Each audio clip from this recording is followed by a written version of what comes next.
So next naman po, sa mga may katanungan dyan kung paano natin na i-add sa ating ICC Home application ang ating F14 Smart Lock. So ituturo natin ngayong araw na to na kung paano siya i-connect. Napakadali lang nito guys. So ang ginagawa natin is first, sa phone natin, pag na-download natin yung ICC Home application, bali ito po yung itsura niya. Bali ito po, ICC Home app na makikita natin sa ating mga Play Stores or sa may Apple Store po. So, pag in-open natin yan, lahat ng notifications or pop-ups lalabas sa application, which is kailangan lang natin siyang i-allow katulad ng location, camera, microphone, at yung notification pop-ups niya. So, pag na-allow natin yan, dadiretso sa ganitong interface po, no? Next na kailangan natin gawin is i-make sure natin na connected tayo sa Bluetooth or naka-open ang ating Bluetooth. Then, sa Wi-Fi naman po, make sure natin na na-connect tayo sa 2.4G na Wi-Fi. Kasi kapag 5G, hindi po siya magko-connect. So, sa mga Wi-Fi these days, laging may dalawang option, no? Kahit na anong Wi-Fi. May 5G, may 2.4. So, click lang natin yung 2.4G, connect tayo ron. Then, balik tayo sa app. So, kapag nakaset na yung phone natin, Bluetooth is on, Wi-Fi is connected to 2.4G, location, naka-allow lahat, sa smart lock naman tayo ng F14.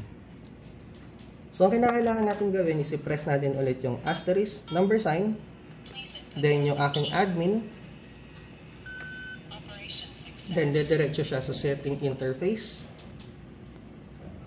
Then, click lang natin yung number 2 or yung net settings. Kapag nag-pairing na si smart lock natin, go tayo sa application. Then, click on the plus button. Wait natin yung loading. Then, lilitaw siya sa top corner ng ating phone. So, click lang natin tong lumabas na to. So, yan. Dahil connected lang sa 2.4G, dumiretso na yung aking options or password and information ng Wi-Fi direct dun sa sa application. Click on next step. Then, continue. Wait lang natin mag-load and mag-connect ng dire-diretso po.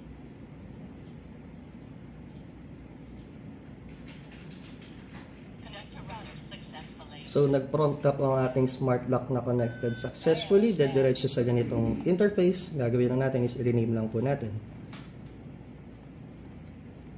So, rename natin siya. Then, okay. Then, next step. So, once na ma-setup na natin na ma-rename, may mga options dito kung saan nakapwesto yung smart lock. Bahala na lang kayo kung saan isa-set. Then, click on next step. I-allow lang po natin yung mga lumalabas na pop-ups na yan na katulad nito. So, sa akin is naka-allow naman na siya. Babak ko na lang. Then, next step. Then, connected na tayo sa ating F14.